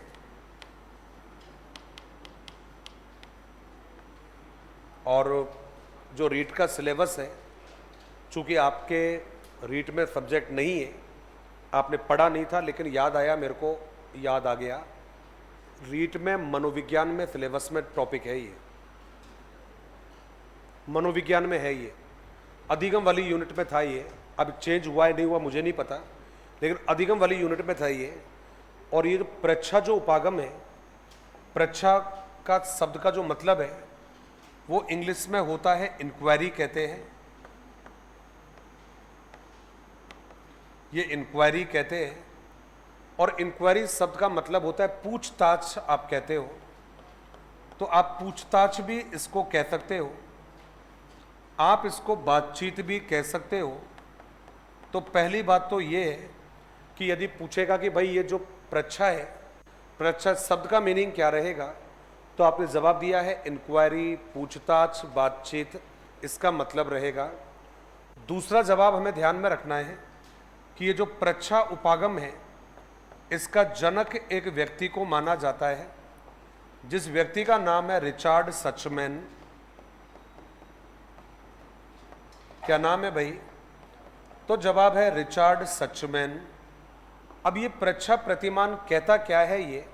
ये कह रहा है कि हम बच्चों में खोज करने की, हम बच्चों में संवाद करने की, हम बच्चों में अंतःक्रिया करने की क्षमताओं का विकास करेंगे, जिसके माध्यम से बालक अपने आसपास से विभिन्न प्रकार की सूचनाओं को, जानकारियों को एकत्रित करके उन पर विश्लेषण कर सके।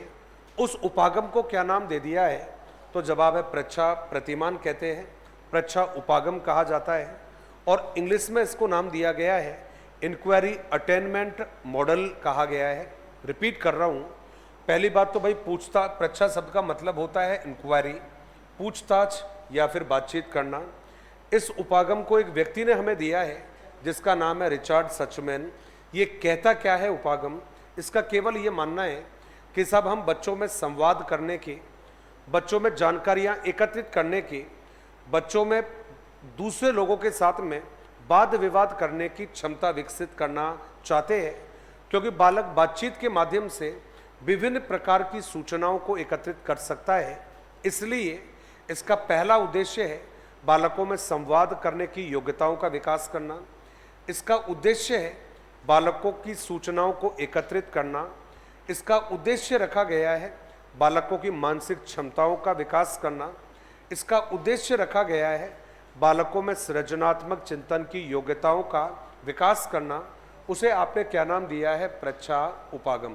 केवल शब्द का ध्यान रखना है। प्रच्छा शब्द का अर्थ क्या रहेगा? पूछताछ करना, बातचीत करना, और इसका जनक किसे माना जाएगा? तो जवाब है रिचार्ड सचमैन। नेक्स्ट लाइन में मैं 2 लाइनें लिखवा रहा हूं इसके बारे में, और इसमें लिखेंगे साहब प्रच्छा उपागम बालकों में, प्रच्छा उपागम बालकों में सूचनाओं को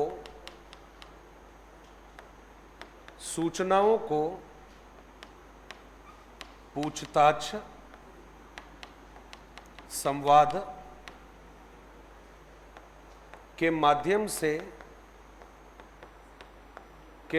से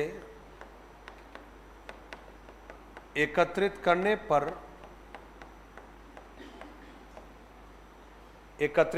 पर बल देता है, जिससे बालकों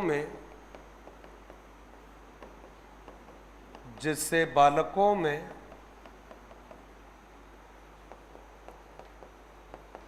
वैज्ञानिक अभिवृत्ति, समालोचनात्मक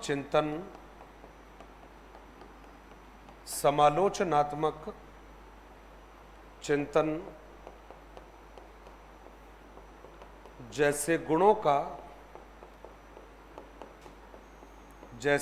का विकास किया जा सके।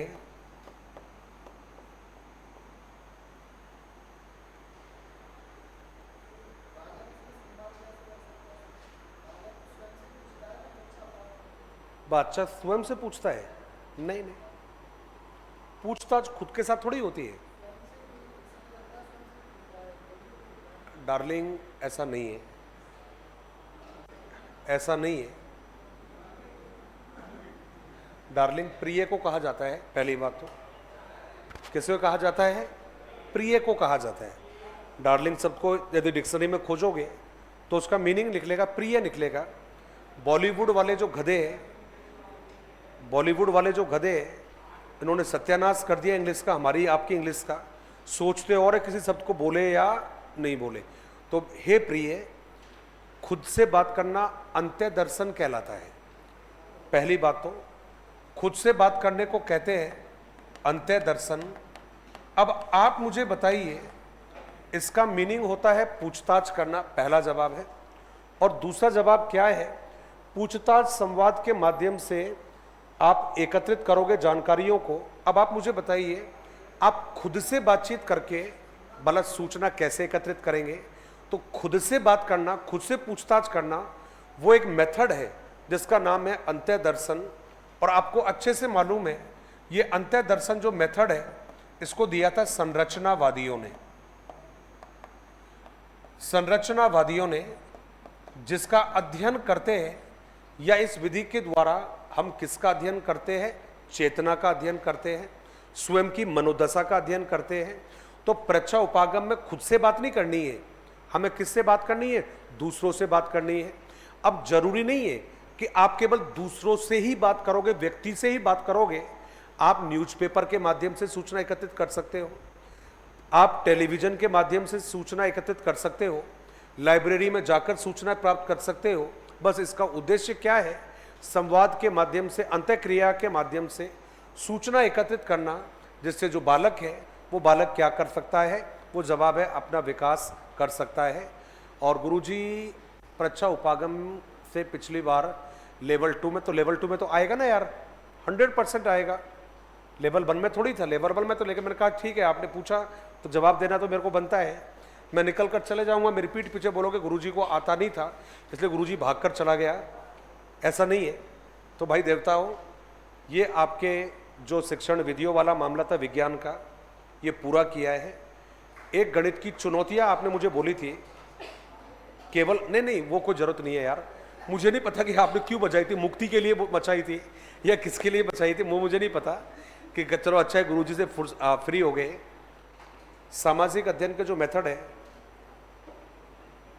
मेरे लिए वो एक दिन के मेथड है। वो कल क्लास है क्या? कल तो संडे है, कल तो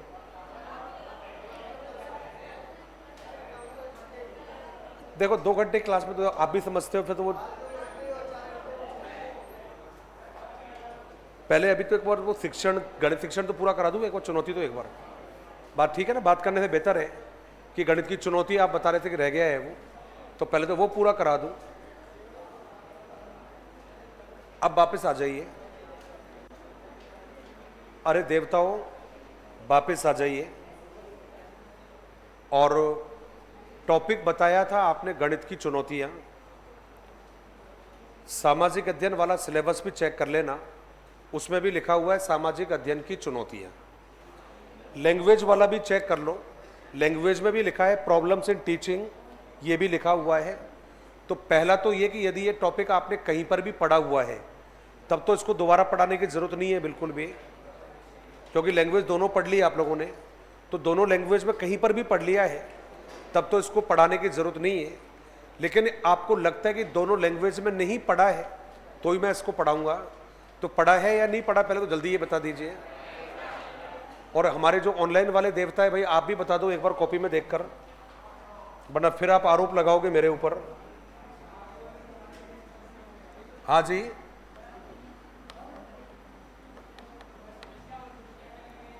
ये शायद मैंने पढ़ाया हुआ है। चुनौती समस्या एक ही है। मैं खुद सरप्राइज था कि मैं कैसे चूक गया। मुझे याद है मैंने शिक्षण में पढ़ाया था आप लोगों को। शिक्षण वाला जो टॉपिक था वो शिक्षण में जो लास्ट में पढ़ाया था ना, वो वर्गीकरण के बाद में, प्रकारों के बाद में, मैं उसको वर्गीकरण के बाद में मैंने पढ़ा रखा है। कॉपी चेक कर लो एक बार आप लोग। शिक्षण की चुनौतियां, टीचर संबंधी, बालक संबंधी, पाठ्यक्रम संबंधी, और लास्ट में लिखाया था अन्य। शायद देखो एक बार मैंने करवा रखा होगा ये।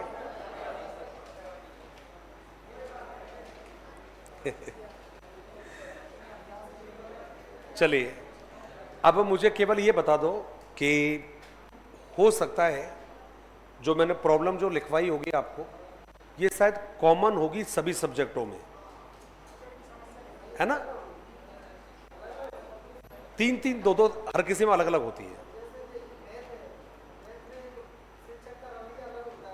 दरअसल में क्या होता है, केवल टीचर का रवैया नहीं, इसमें और भी कई सारे कारक होते हैं। मैं एक एक करके बता ही देता हूं आपको। अभी रुक जाइए ना, अभी दिखा देता हूं एक बार। 3-4 पॉइंट है केवल जो अलग होते हैं, हर सब्जेक्ट में अलग होते हैं। 3-4 पॉइंट गणित में अलग होंगे, 3-4 सब्जेक्ट यदि विज्ञान में देंगे तो विज्ञान में अलग होंगे, हिंदी में देंगे तो 3-4 पॉइंट हिंदी में अलग होंगे, इंग्लिश में देंगे तो इंग्लिश में 3-4 पॉइंट अलग होंगे। कॉमन जो थे वो तो सारे एक ही है सब सब्जेक्टों में।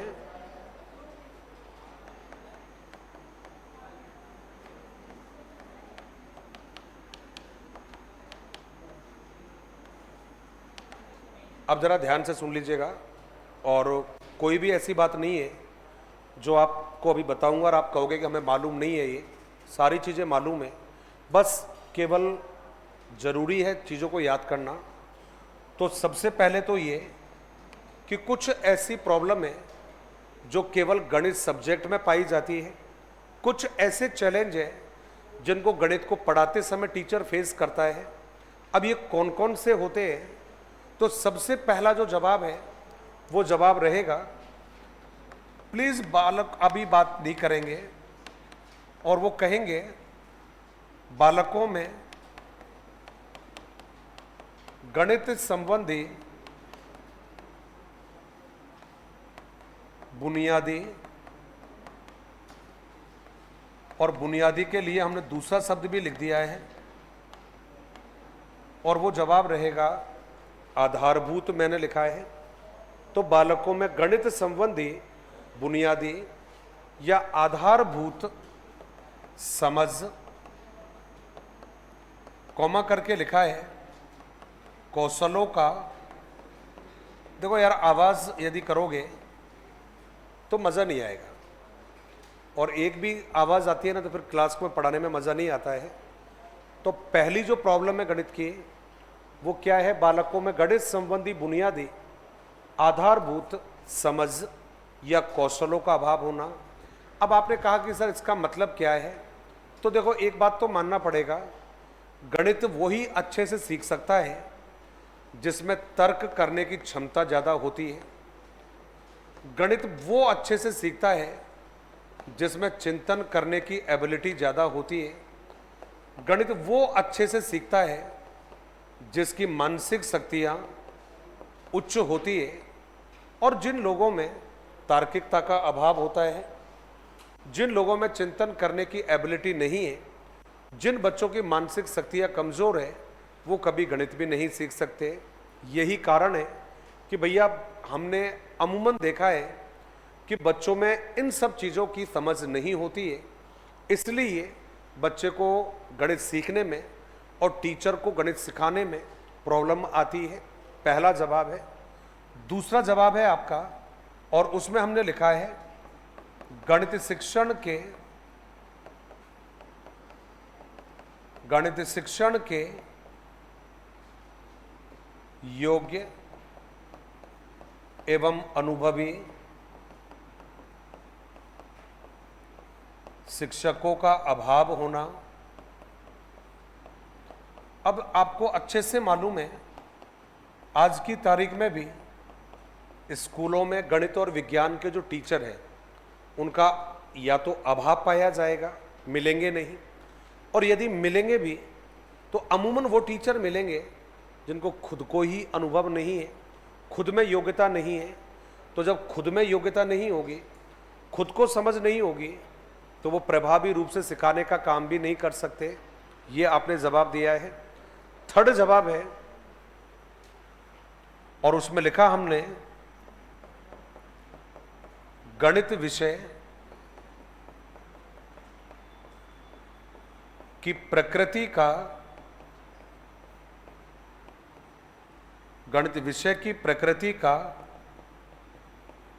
अमूर्त होना। हमने जवाब दिया है गणित विषय की प्रकृति का अमूर्त होना, गणित विषय की प्रकृति का अमूर्त होना एवं उसका शिक्षण यांत्रिक रूप से करना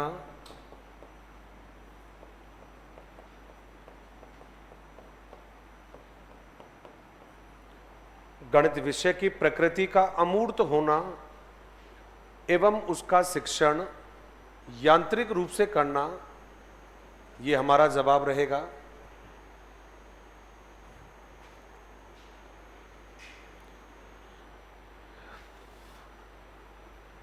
अगला जवाब था आपका गणित विषय की प्रकृति का अमूर्त होना एवं उसका शिक्षण, जी हां, यांत्रिक रूप से करना। शायद लिख लिया आप लोगों ने, ये कोई बात नहीं, लिख लो एक बार।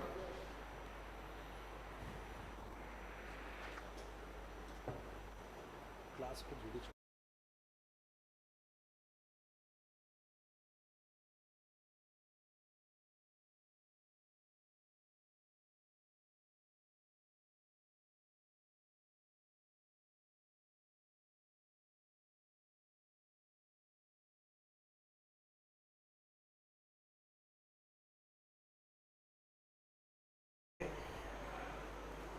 आगे चले। नेक्स्ट लिखिएगा, और उसमें लिखा है हमने गणित विषय के प्रति बालकों में समाज में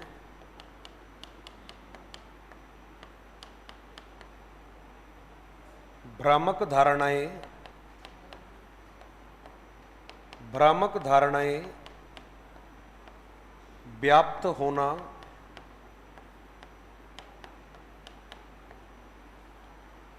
गणित शिक्षण के प्रति बालकों में, कॉमा करके लिखा है, समाज में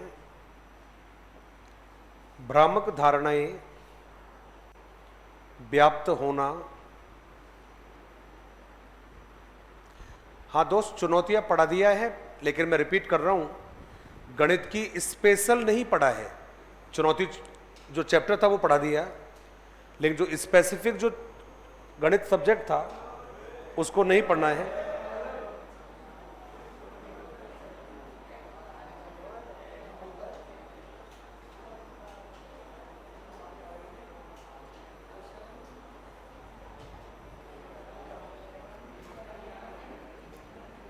पहली बात तो ये प्रश्न जो लिखा है, लाइन जो लिखी है, इसको कंप्लीट कर देता हूं। क्यों?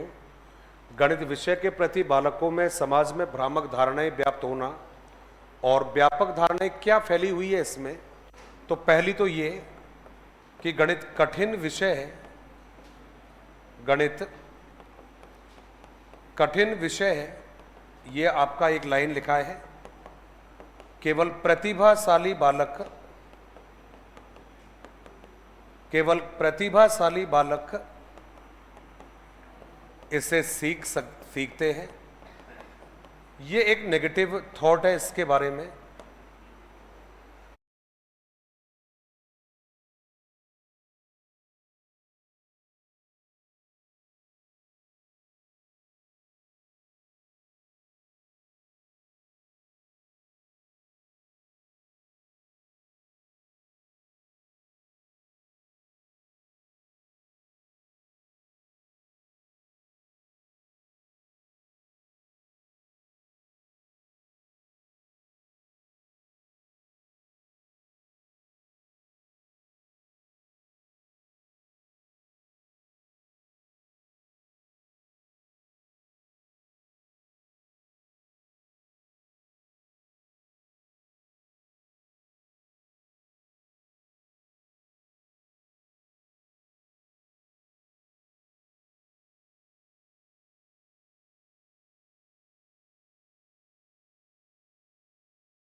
तो यही प्रश्न इसने दिया है, कोई दो चुने, बाप बेटा,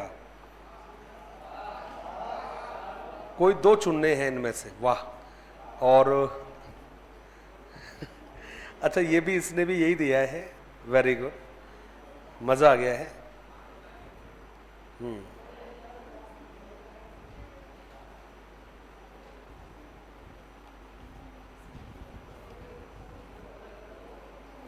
चलिए पहले तो ये लिखवा दूं, तो इसका भी जवाब देंगे फिर। तो गणित विषय कठिन विषय है, केवल प्रतिभाशाली बालक इसे सीखते हैं। ये मेंटेलिटी बना रखी है। और ये वाली जो मेंटेलिटी बनाई है, ये बना रखी है, समाज में भी बना रखी है और बच्चों ने भी बना रखी है। यहां तक अब जाकर, अब का मतलब है पिछले 10-12 सालों में जाकर इस मेंटेलिटी में परिवर्तन आया है। वरना हमारे यहाँ तो ये भी मेंटेलिटी बना रखी थी कि लड़कियां गणित सीख ही नहीं सकती, ये मेंटेलिटी बना रखी थी।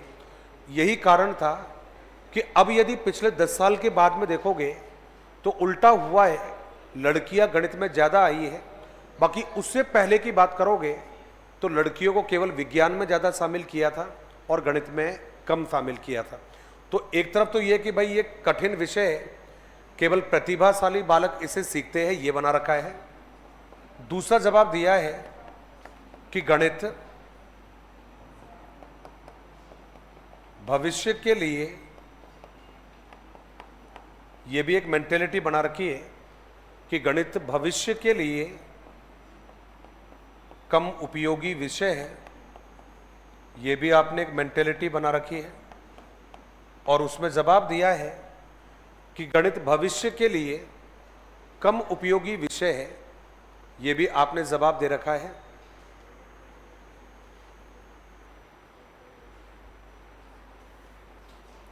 शायद ये भी लिख लिया आपने, गणित भविष्य के लिए कम उपयोगी विषय है। अब ये तो पहले वाले का, इसका 2 रीजन थे इसके, तो ये हमने अलग से लिख दिया है। अब नेक्स्ट लाइन में लिखिएगा और उसमें लिखेंगे सब गणित की विषय वस्तु, गणित की विषय वस्तु एवं शिक्षण विधियों का, गणित की विषय वस्तु एवं शिक्षण विधियों का परंपरागत एवं शिक्षक केंद्रित होना, ये जवाब है आपका। गणित की विषय वस्तु एवं शिक्षण विधियों का परंपरागत एवं शिक्षक केंद्रित होना, ये आपका जवाब है। तो ये वो प्रॉब्लम है जो केवल गणित विषय में पाई जाती है, बाकी अन्य विषयों में नहीं है। इसलिए गणित की जो चुनौतियां हैं इनको आप लोगों ने अलग से लिखा है। अब 2 प्रश्न हमारे साथियों ने क्लास में भेजे हैं, दोनों प्रश्नों को मैं आपको बता रहा हूं, जरा ध्यान से सुनना एक बार। तो पहला जवाब तो ये है कि आपने प्रच्छा उपागम का नाम लिया है, और ये जो प्रच्छा उपागम है ये एक तरफ तो आपके विज्ञान सेकंड लेवल और एसएस सेकंड लेवल, इसमें इसको अलग से सिलेबस में लिखा हुआ है। और आपने जवाब दिया कि सर क्या है इसके बारे में, टीचर क्या करता है इसमें। तो आपने ये तो लिखा अभी कि एक ऐसी विधि है जिसमें पूछताछ की जाती है, एक ऐसी विधि है जिसमें बातचीत की जाती है, एक ऐसी विधि जिसमें संवाद किया जाता है, एक ऐसी विधि जिसमें अंत्यक्रिया की जाती है। लेकिन अब होगा कैसे, तो ध्यान रखना, सबसे पहले इसमें शिक्षण सामग्री का चयन किया जाता है। तो ये जवाब दिया है शिक्षण सामग्री का चयन, और चयन के साथ साथ जवाब रहेगा प्रस्तुतिकरण रहेगा, ये आपका जवाब है। दूसरा जवाब रहेगा सामग्री पर प्रयोग करना, और प्रयोग करने को आप लोगों ने बोला है कि आप चर्चा करिएगा, आप बातचीत करिएगा, ये आपका काम रहेगा। तीसरा जो जवाब है वो जवाब रहेगा समस्या का समाधान करना। फिर आपने जवाब दिया है समस्या का विश्लेषण करना, और फिर लास्ट रहेगा परिणामों का संकलन करना। ये कुछ कार्य हैं जो इसमें किए जाते हैं। अब इस पूरी कहानी को जरा ध्यान से समझना आप लोगों को, कि शिक्षक जो रहेगा वो बालकों के साथ रहेगा। अब टीचर क्या करेगा, समय समय पर बालकों को मोटिवेट करेगा।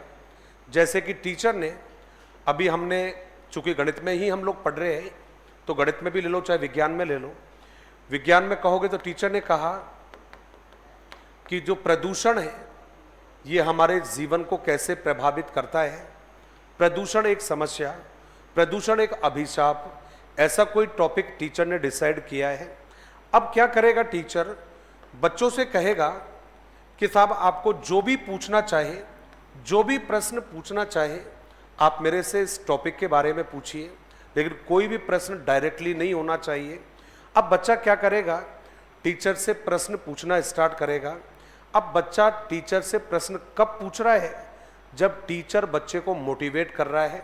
इसका मतलब है कि एक तरफ तो टीचर बच्चों को मोटिवेटर के रूप में काम करेगा, अब बच्चे को बार बार मोटिवेट करेगा, पूछो मेरे से, और पूछो और पूछो और पूछो, बस कोई भी प्रश्न डायरेक्टली मत पूछना, घुमा फिरा कर पूछो। प्रदूषण सबसे ज्यादा कहां पर है, प्रदूषण को क्यों रोकना जरूरी है, ये मत पूछो कि प्रदूषण के कारण कौन कौन से हैं। तो डायरेक्टली वो बच्चों को मोटिवेट कर रहा है कि आप प्रश्न पूछो, आप प्रश्न पूछो। अब क्या करेगा, जब बच्चे को टॉपिक समझ में आ जाएगा तो अब टीचर बच्चे से कहेगा कि यार अब आपको एक काम करना है, जानकारी एकत्रित करना है।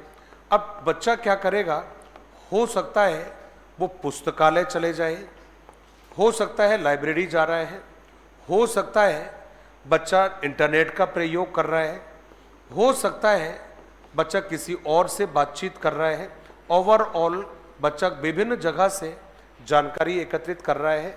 अब चाहे वो इंटरनेट, चाहे गूगल, चाहे आपका विकिपीडिया, यहाँ से कहीं से भी वो जानकारी एकत्रित करेगा।